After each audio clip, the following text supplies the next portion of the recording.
아멘. 이 예배가 성령의 단비를 부어주시는 복된 예배 될 줄 믿습니다. 우리 좌우 앞뒤 옆을 보시며 한번 인사하기를 원하는데, 잘 오셨습니다. 반갑습니다. 한번 인사하고 시작하면 좋겠습니다. 네, 잘 오셨습니다. 네, 반갑습니다. 네, 매주 반갑기를 원합니다. 여러분, 우리가 이제 오늘 말씀의 제목이 믿음과 질문의 관계거든요. 근데 믿음이 어떤가에 따라 질문하는 내용도 반드시 차이가 납니다. 이제 내일 다음 주까지 하면 사사기의 말씀이 끝나고요. 이미 새벽 기도는 잠언서가 끝났죠. 여러분, 설교의 방법은 여러 가지가 있지만 우리가 흔히 아는 설교 중에는 주제 설교라고 있어요. 예를 들어 한 주제나 한 구절을 정해놓고 그것을 내 경험과 예시와 나의 어떤 다양한 지식들과 이런 것들을 활용해서 그 성경의 말씀을 이해시키는 게 주제 설교인데, 강해 설교는 성경 한 절, 마이크 조금 낮춰주세요. 성경 한 절 한 절씩을 풀어가면서 있는 그대로 설명을 하는 게 강해 설교예요. 근데 교역자의 차이와 또 목회 간의 차이에 따라 설교의 방법이 다르거든요. 근데 저희 교회는 강해 설교를 하고 있는 중인 것입니다. 그래서 있는 그대로 말씀을 풀어주는 거죠. 근데 왜 제가 강해 설교를 하냐면요, 주제 설교를 못해서가 아니라, 일단 초대교회와 사도 바울은 복음을 전할 때 하나님의 말씀을 강론하고 뜻을 풀어 그리스도가 살아날 것을 설명하고 이랬단 말이에요. 제가 그것이 맞다 생각해서 강해 설교를 하고 있고, 또 제가 경험이 있어봤자 여러분들만큼 있겠습니까? 제가 도무지 어떤 가르치거나 이렇게 할 수 있는 그런 수준이 안 되잖아요. 그러면은 하나님의 말씀, 아주 위대한 이 말씀을 있는 그대로 전달하는 것이 성도들에게도 유익하고, 또 저도 제가 한 내용이 아니기 때문에 제가 은혜를 받을 수 있잖아요. 그래서 서로가 행복할 수 있는 예배를 위해 강해 설교를 하고 있는 거예요. 또 평상시에 우리가 성경을 많이 읽고 이러면 참 좋겠지만 여러 여건 때문에 성경을 잘 읽지 못하고, 또는 읽어도 설명해 준 사람이 없으니까 뜻을 모르는 사람들이 너무 많았어요. 근데 진짜 하나님이 원하시는 것은 이 성경 한 권으로 충분하다고 하셨는데, 이거 덮어놓고 우리가 다른 거 할 수는 없잖아요. 그래서 저는 이런 심부름꾼이 되고자 애를 쓰고 이렇게 하고 있는 것입니다. 그래서 이 말씀을 듣고 참 승리하기를 원하고, 정말 성경으로 충분한 줄 믿습니다. 그래서 저는 성경을 쉽게 가르치는 목회자가 되고 싶다, 이런 마음이 늘 있었어요. 그래서 제가 그렇게 하고 있는데, 어떻게 들리실지 참 아시겠지만 그래도 많이 은혜 받기를 원합니다. 저는 모 교회가 안동이었잖아요. 근데 거기서 초등학교 때부터 자랐단 말이에요. 그러니까 집사님들, 장로님들, 권사님들이 제가 아주 어릴 때부터 창수야 그러고 엉덩이 툭툭 때리고 막 이런 초등학교 학창 시절을 다 겪었는데, 어느 날 전도사가 되어버리니까 성도님들도 조금 당황스러울 수도 있었을 것 같아요. 근데 그런 와중에 저는 전도사나 이런 목사라는 타이틀이 참 부담스럽고, 지금도 누가 전도사님 그러면은 내가 전도사지 이런 걸 알면서도 약간 부담이 돼요. 이렇게 맞다 이렇게 돼요. 늘 이제 그냥 교회를 청년으로 섬겨오던 그런 게 있었으니까. 그래서 저는 목사 전도사라는 타이틀보다 더 행복한 타이틀은 그냥 심부름꾼이라는 말이 제게는 너무 좋아요. 그래서 그렇게 하고자 애를 쓰는 거죠. 그래서 이제 20살 중반 이때 됐을 때 제 아내를 만나서 연애를 했는데, 아내는 사모가 되고 싶어서 된 게 아니에요. 제가 사랑하는 사람이 목사니까 자동으로 사모가 되어버린 거죠. 근데 그때 너무 어렸는데 교회에 방해가 되고 싶지 않아서 제가 이렇게 교회를 살펴보니까 연애하는 사람들한테는 사람들이 잘 못 다가가더라고요. 특히 교역자가 사모랑 자꾸 붙어 있거나 이러면은 힘들다는 걸 찾았어요. 그래서 연애 초기인데도 교회에서 밥도 같이 안 먹고 그냥 손 한 번 못 잡아줬고 그랬었어요. 그러니까 이제 어린 나이에 얼마나 슬퍼요. 밤새 우는 거예요. 매일 울면서 왜 이렇게 해야 되냐는 거예요. 아마 이제 복음이나 이런 중요한 길을 갈 때는 원래 많은 희생이 있지만 누군가는 그 당시에 못 받아들일 수도 있고 이런 거잖아요. 근데 그랬던 것 같아요. 그래도 이제 절대 내 옆에 있지 말라 이렇게 얘기하면서까지 교회를 섬기고자 했었거든요. 그래서 지금 많이 좀 좋아지고 많이 성장한 믿음의 사모인데 또 어떻게 보이실지는 모르지만 확실한 거는 하나님이 더 이끌어 가시고 더 변화시켜 가시지 않겠나, 저는 그런 확신은 있어요. 그러니까 우리 모두가 미약하지만 말씀의 인도를 받아서 성장하기를 원하고 진짜 그런 마음으로 신앙생활을 하기를 원합니다. 이제 오늘 말씀을 통해서도 교훈을 찾기를 원하는데 오늘 17절 말씀을 가지고 같이 또 말씀 보겠습니다. 17절부터 베냐민 자손 외에 이스라엘 사람으로서 칼을 빼는 자의 수는 40만 명이니 다 전사라.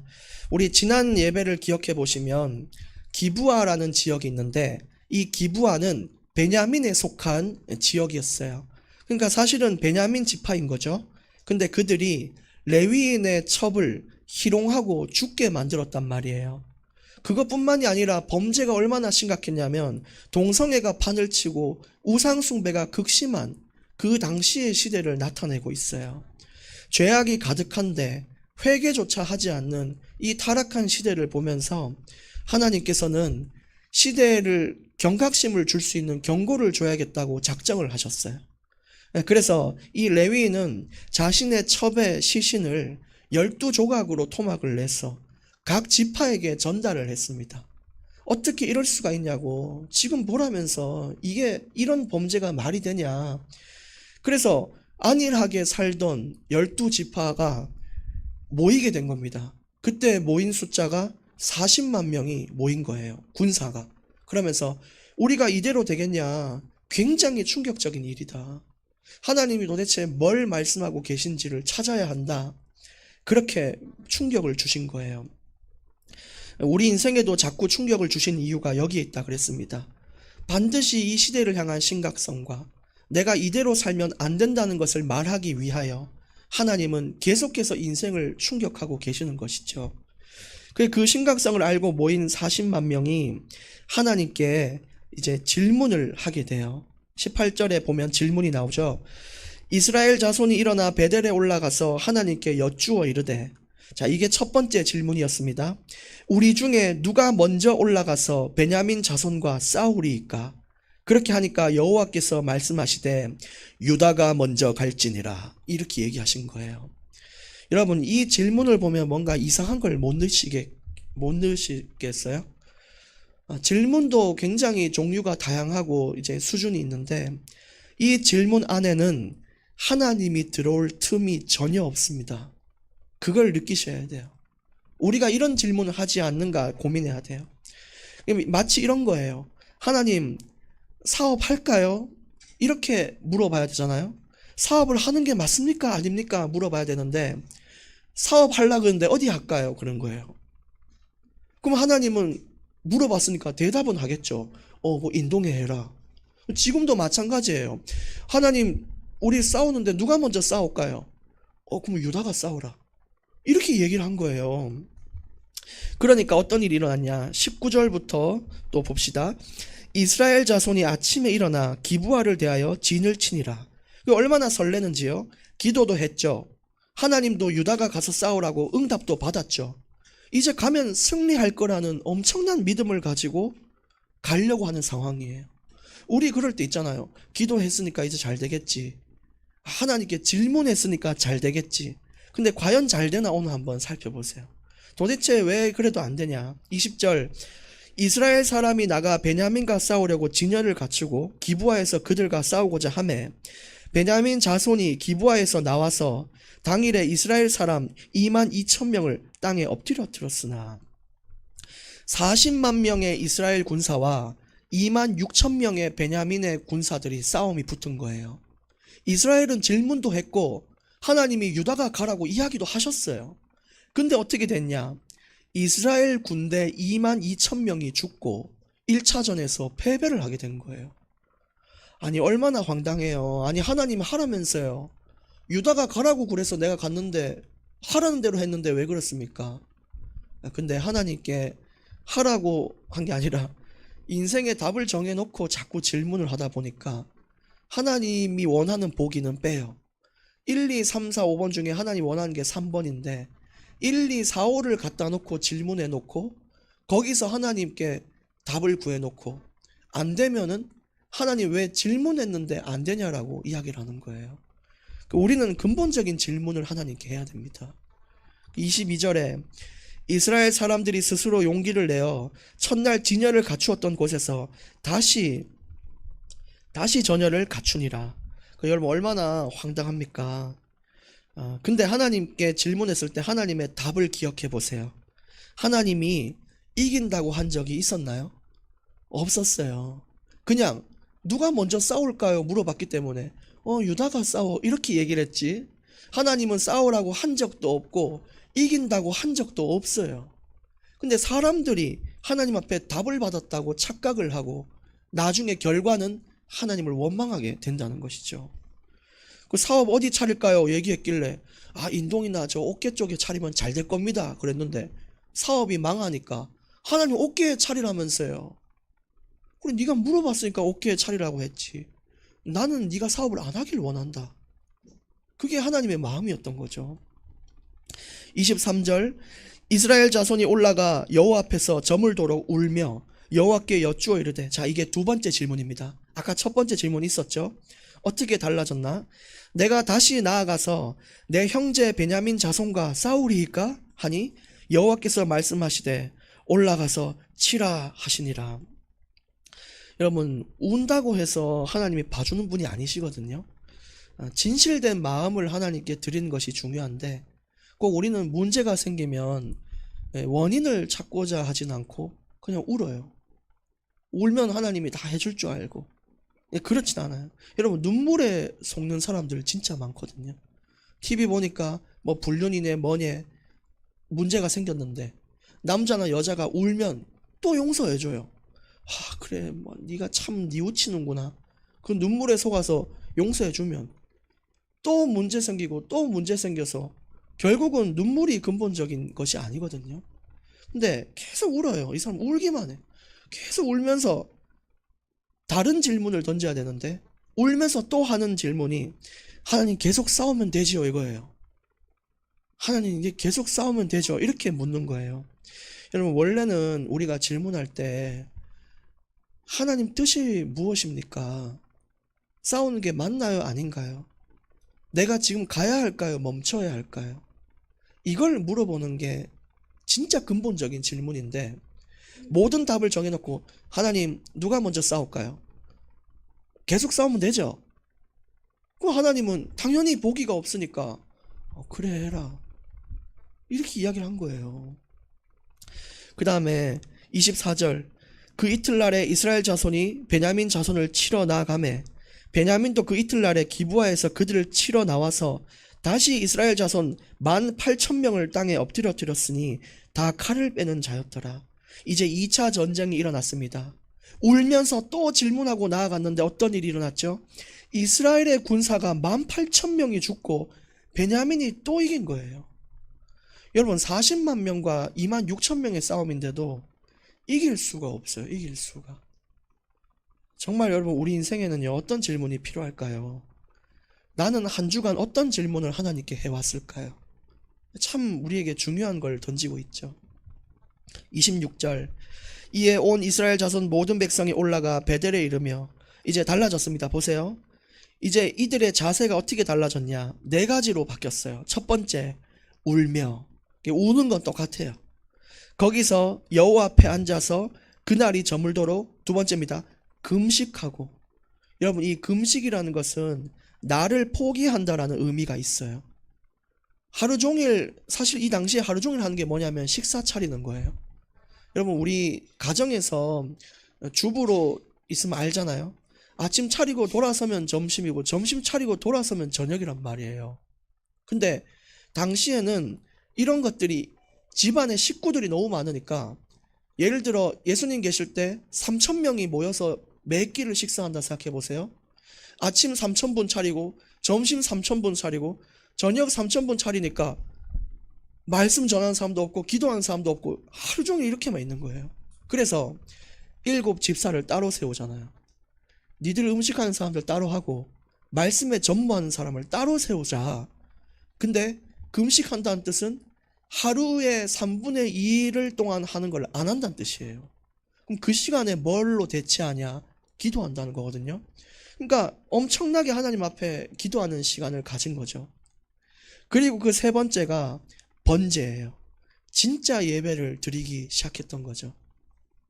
우리가 예배 드릴 때는 여러 가지 요구하는 것들이 있어요. 성도님들마다. 오늘은 힘을 얻고 싶다. 답을 얻고 싶다. 여러 가지가 있잖아요.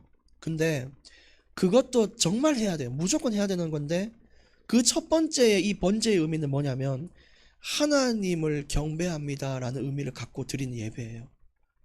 내가 오늘 어떤 답을 얻고 못 갈 수도 있고 내가 마음이 편치 않을 수도 있고 피곤해서 졸다만 갈 수 있지만 그래도 나의 왕이 되신 하나님을 붙들고 싶습니다라는 간절한 마음으로 나가는 예배가 필요해요.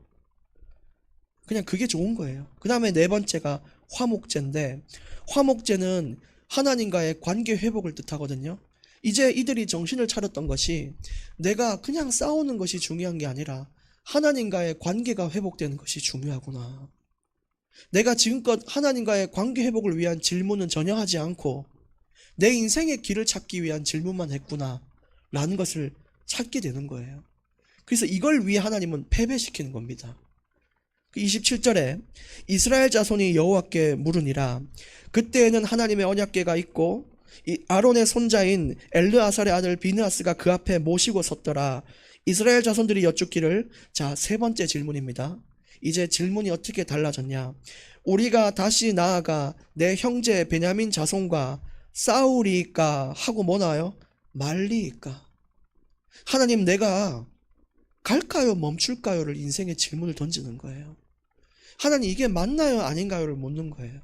하나님, 내 일로 가려고 그러는데 잘 될까요 말까요가 아닌 거죠. 하나님 뜻이 뭡니까?를 물은 거예요. 그래서 여러분, 우리가 교회를 섬기고 시대를 바라보고 가정을 섬길 때도 하나님, 왜 내 남편은 이것밖에 안 되고 왜 교회는 이 정도밖에 안 되고 이 시대는 왜 갈수록 이 정도밖에 안 됩니까? 라고 묻는 질문이 아니라 어차피 이렇게 안타까운 상황 속에 내가 무엇을 할 수 있습니까? 라고 질문하는 것으로 바뀌었다는 거예요. 그래서 이 회개와 올바른 질문 이후에 하나님은 뭐라고 하시냐 보세요. 28절 끝에 여호와께서 이르시되 올라가라, 내일은 내가 그를 네 손에 넘겨주리라 하시는지라. 그제서야 여호와께서 내 삶에 개입을 하셔서 승리를 약속하셨어요. 아, 그래, 네 이제 마음을 알았다. 내가 싸울게. 오늘 너희는 가만히 서서 여호와께서 이루시는 구원을 보라. 그게 하나님이잖아요. 그래서 29절에 여호와 이스라엘이 기브아 주위의 군사를 매복하니라. 이스라엘 자손이 셋째 날에 베냐민 자손을 치러 올라가서 전과 같이 기브아에 맞서 전열을 갖춤에 베냐민 자손이 나와서 백성을 맞더니 꾀임에 빠져 성읍을 떠났더라. 그들이 큰 길 곧 한쪽은 베델로 올라가는 길이요 한쪽은 기브아에 들로 가는 길에서 백성을 쳐서 전과 같이 이스라엘 사람 30명 가량을 죽이기 시작하며, 이제 기브아에서 또 다시 세 번째 싸움이 시작됐는데 30명, 일단 이스라엘 백성 30명이 죽었어요. 근데 이것은 패배가 아니라 전략적으로 희생한 거였습니다. 그 뒤에 보면은 어떤 전략이었냐. 32절, 베냐민 자손이 스스로 이르기를 이들이 처음과 같이 우리 앞에서 패한다. 이스라엘 자손은 이르기를 우리가 도망하여 그들을 성읍에서 큰 길로 깨어내자 하고, 지금 보니까 이 사람들을, 베냐민을 방심시키는 전략이었어요. 야, 봐라, 얘들 전과 같이 우리한테 패배한다. 3차전도 우리가 이길 것이다 하면서 30명이 때려 눕혔는데 결국 이들이 방심해서 이스라엘 군대를 쫓아올 때 매복해 있던 군사가 튀어나와서 베냐민을 이제 죽이는 그런 작전이었던 거죠. 유인 작전이었던 거죠. 그래서 33절에 이스라엘 사람이 모두 그들의 처소에서 일어나서 바알 다말에서 전열을 갖추었고 이스라엘의 복병은 그 장소 곧 기브아 초장에서 쏟아져 나왔더라. 매복해 있는 병사가 덮친 상황입니다. 34절 온 이스라엘 사람 중에서 택한 사람 10,000명이 기브아에 이르러 치매 싸움이 치열하나 베냐민 사람은 화가 자기에게 미친 줄을 알지 못하였더라. 여러분, 왜 확실하게 이기려면 군사 40만 명을 다 동원하면 되잖아요. 근데 왜 10,000명만 택했냐는 거예요. 여러분, 여기에는 하나님의 참 놀라운 은혜가 담겨 있는데, 하나님이 역사하시면 우리 인생을 총동원시킬 필요가 없어요. 그럼 뭐만 하면 되냐? 하나님이 다 하시고 요구하시는 몇 가지만 하면 그 인생의 승리를 맞이하는 거예요. 근데 하나님이 없이, 하나님의 인생의 개입이 없이 살게 되면 우리 인생의 모든 걸 총동원해야, 그래야 버티는 정도예요. 이기는 게 아니라 버텨요. 내 경제, 내 경험, 나의 지식, 나의 인맥, 나의 모든 것들을 다 동원해야 이 세상에서 견딜 수가 있는 거예요. 근데 하나님이 개입하시면 우리 인생이 그렇게까지 힘들 필요가 없어요. 몇 가지만 하라고 한 거 지키면 돼요. 뭐냐? 2가지만 말씀드리면, 첫 번째는 예배잖아요. 영과 진리로 예배하기를 원한다. 2번째는 거룩입니다. 세상의 방법을 따라가지 않고 구별된 자로 살아가는 것. 그 2가지만 할 때에 승리하고도 남을 영광을 주시는 것입니다. 그리고 베냐민은 지금 자기가 망하는 줄도 몰라요. 여러분, 만약에 우리 스스로가 지금 내가 이대로 신앙생활하면 안 된다거나 내가 이대로 살면 안 된다 라는 것을 인지하고 있다면 그게 되게 복된 거거든요. 근데 베냐민은 지금 자기가 망하는 줄도 모르고 있다라고 성경은 기록했어요. 지금 세상에 참 안타깝지만 많은 불신자들이 자신들이 망한 줄도 모르고 심판이 있는 줄도 모르고 그냥 살아간단 말이에요. 꼭 예수님을 믿고 구원받는 은혜가 있기를 원합니다. 오늘 마지막 35절 말씀입니다. 여호와께서 이스라엘 앞에서 베냐민을 치심해 당일에 이스라엘 자손이 베냐민 사람 25,100명을 죽였으니 다 칼을 빼는 자였더라. 이제 하나님은 철저하게 심판하셨어요. 회개도 없고 범죄 가득한 베냐민, 교만에 빠진 베냐민을 심판하셨는데, 베냐민이 26,700명 가량이 군사가 있었고요. 어린아이와 노인 이런 사람들을 합치면 추정하건대 약 10만 명 정도가 됐을 것 같아요. 근데 군사만 26,700명인데 거기서 25,100명을 죽였으니 이제 싸울 수 있는 전력은 없고요. 오늘 오후 예배와 다음 주에 이어서 어떤 일이 일어나냐? 베냐민 지파가 완전 씨가 말라버려요. 얼마나 남냐면요, 10만 몇 명 중에 600명만 남아요. 600명만. 근데 하나님은 그 지파를 사라지게 할 수는 없잖아요. 하나님의 약속의 그 지킴의 약속이 있었기 때문에, 그래서 그것을 보호하는 것을 해요. 그것을 지키고 살리는 걸 해요.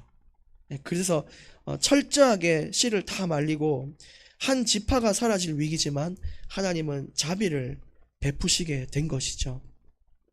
그래서 여러분, 오늘 말씀을 좀 짧게 증거했는데 어떻게 들으셨는지 더 깊은 은혜가 한 주간 지속되길 원하고요. 제가 결론 말씀 2가지를 드리겠습니다.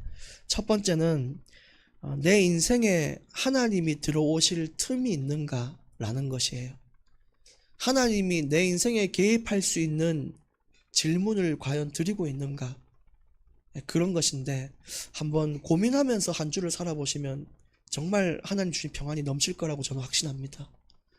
정말 근본적인 질문을 던지시고, 2번째는 인생을 바꿀 질문을 한번 찾아보세요. 그냥 할 수 있는 질문 있거든요. 우리가 어디 밥 먹으러 갔을 때도 요즘 요리 프로그램 정말 많잖아요. 또 어떤 사람이 질문할 때는 당신의 이 요리를 만들게 된 배경과 그런 철학이 무엇입니까? 이렇게 질문하는 사람은 그 요리사의 인생에서 많은 걸 배울 수 있잖아요. 근데 이거 얼마 해요? 이렇게 물어보는 사람은 가격 듣고 끝나요. 그러니까 이게 질문조차도 인생을 바꿀 수 있는 질문이 있고 인생을 허무하게 만드는 질문이 있어요. 근데 아마 대부분이 내 인생을 좀 허무하게 만드는 질문에 좀 가 있지 않나, 이런 생각을 합니다. 그래서 오늘 이 말씀 붙잡고 내 믿음에 따른 질문, 내가 믿음이 성장하면 성장할수록 나의 질문의 수준도 높아진다. 이런 관계를 하시고 점검하시길 바랍니다. 하나님 아버지, 오늘 우리에게 귀한 말씀을 주셔서 감사합니다. 우리의 믿음을 더욱 자라나게 하셔서 인생을 바꾸는 매일매일의 질문을 주께 던지게 하시고, 정말 하나님이 내 인생에 적극적으로 개입할 수 있도록 내 삶을 하나님께 열어드릴 수 있게 하여 주옵소서. 감사드리며 예수님 이름으로 기도합니다. 아멘.